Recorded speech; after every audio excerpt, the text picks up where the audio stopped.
A bustling training facility, a room filled with police officers preparing for the challenges of the field. The environment hums with focus and purpose, a place where camaraderie and trust are supposed to reign supreme. Among them stands Christopher Williams, a black veteran with nearly 2 decades of service in the force and the military. His presence commands respect, a man who has dedicated his life to protecting and serving. But on this day, something unimaginable happens.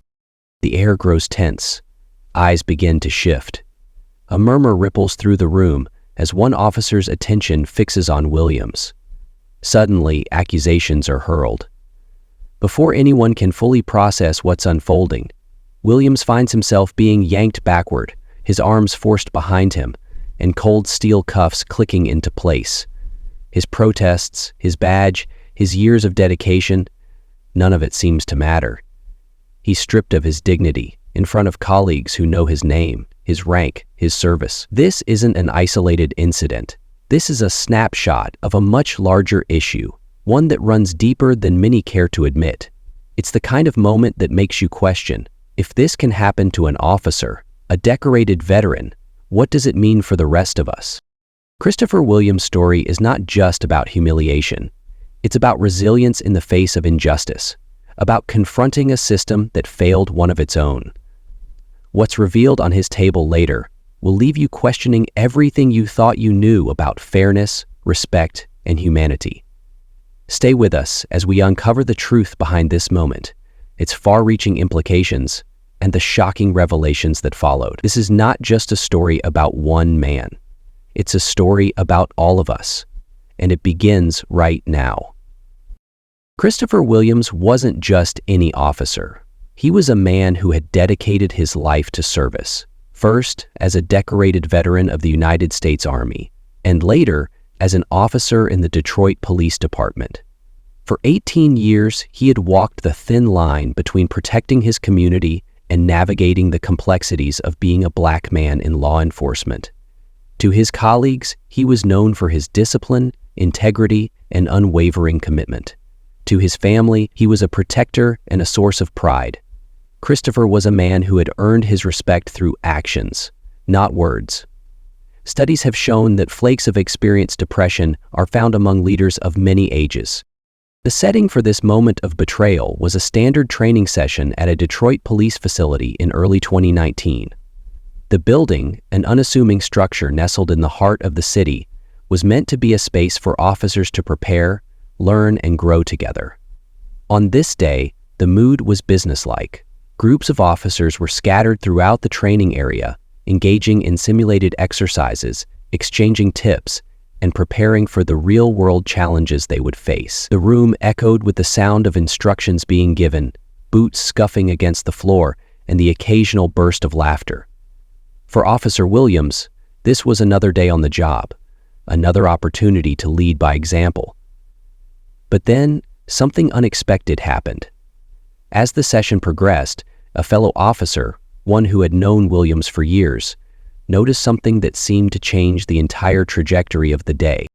Williams had been observed with a large sum of cash neatly arranged in his bag. It was money he intended to use for a personal errand later that day. But in an environment where suspicion can sometimes override reason, this detail didn't go unnoticed. Whispers started to circulate. Questions were raised. Why would an officer carry so much money to a training session? What was the explanation? The tension in the room grew as the murmurs reached the ears of a white officer, known for his authoritative demeanor.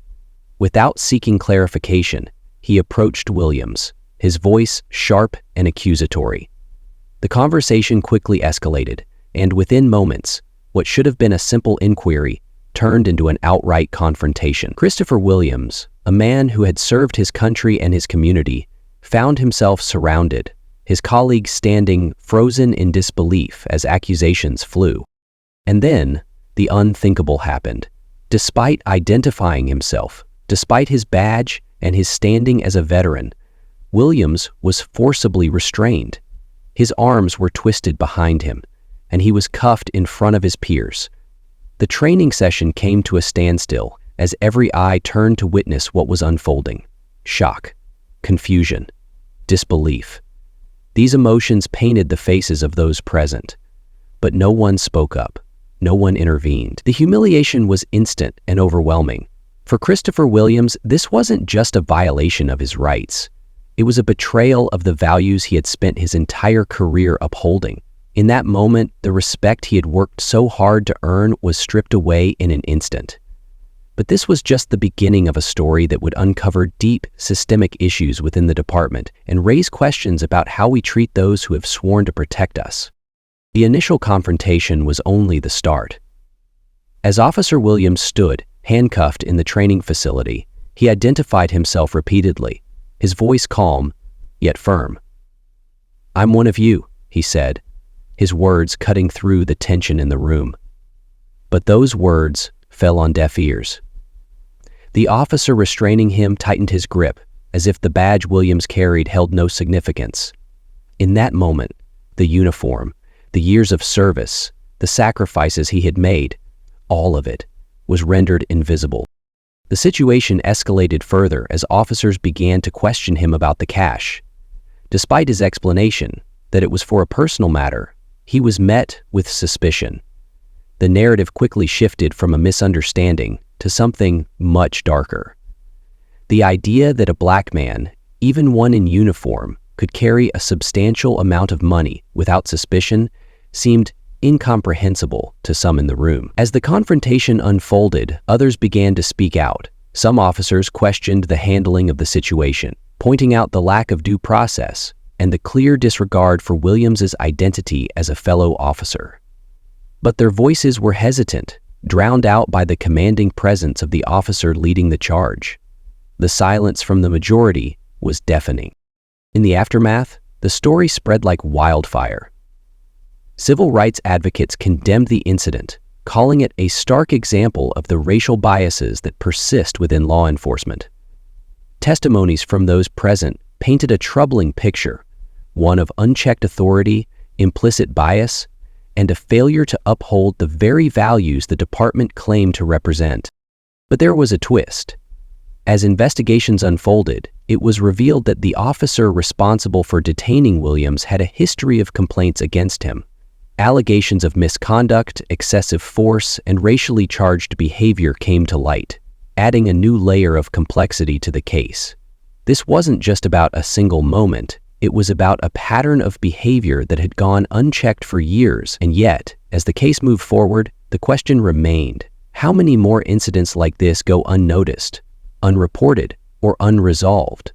What safeguards exist to ensure that those tasked with protecting us don't become perpetrators themselves? For Christopher Williams, the ordeal was far from over. But his story had sparked a conversation, one that would challenge the status quo and demand accountability from those in power.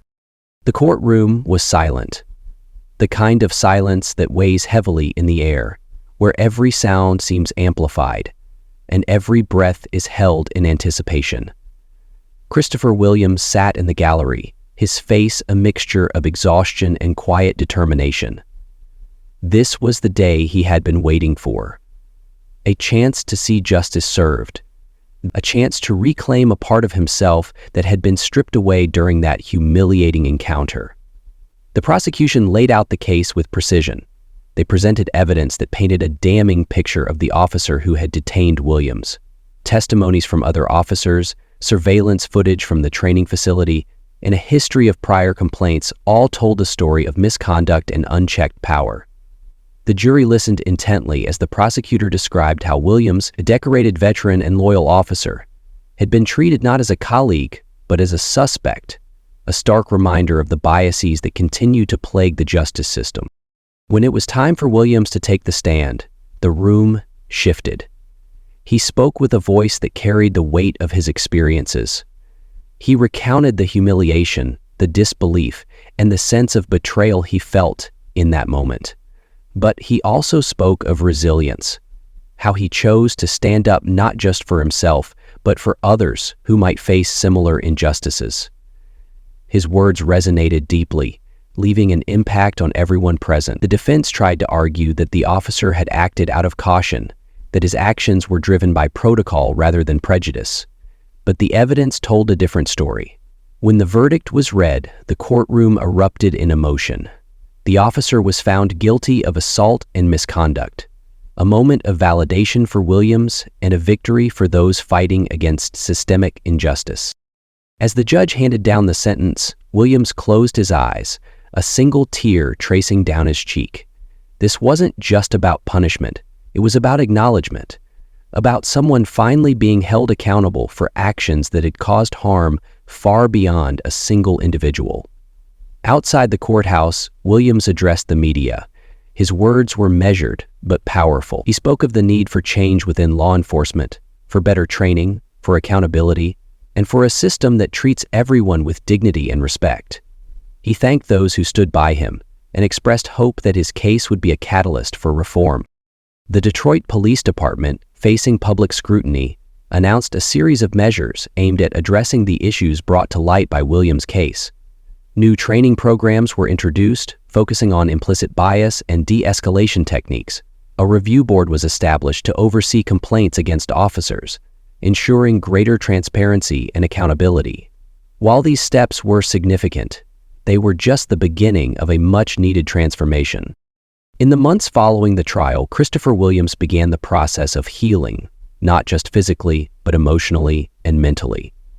Returning to the force was not an easy decision. The memory of that day lingered, and trust had been deeply shaken. But Williams was determined to turn his pain into purpose. He became an advocate for equality within law enforcement, using his platform to speak at community events, police academies, and even national conferences. His message was clear: change is possible, but it requires courage, accountability, and a willingness to confront uncomfortable truths. The department's response to the incident continued to evolve. Policies were amended, and officers were required to participate in regular training sessions designed to foster a culture of respect and inclusion. Williams played an active role in these initiatives, offering insights from his own experiences and working closely with leadership to ensure meaningful progress. Yet, the journey was far from over. Williams also filed a civil suit against the department, seeking damages for the emotional and professional harm he endured. The case drew widespread attention, sparking debates about the broader implications of systemic racism within law enforcement. As the legal process unfolded, it became clear that Williams' fight was not just for himself, but for the countless others who had suffered in silence.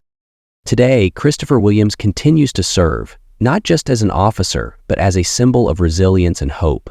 His story has inspired others to speak out, to demand better, and to hold those in power accountable. The incident that once sought to break him became the very thing that fueled his mission to create a more just and equitable system. Christopher Williams' journey from humiliation to justice is a powerful reminder of the strength it takes to stand against injustice. His story is not just about a single incident, but about the broader challenges faced by individuals navigating a system that too often fails to live up to its ideals. From the training facility to the courtroom, every step of this journey has revealed truths that are difficult but necessary to confront. Williams' resilience has shown through, proving that even in the face of adversity, change is possible.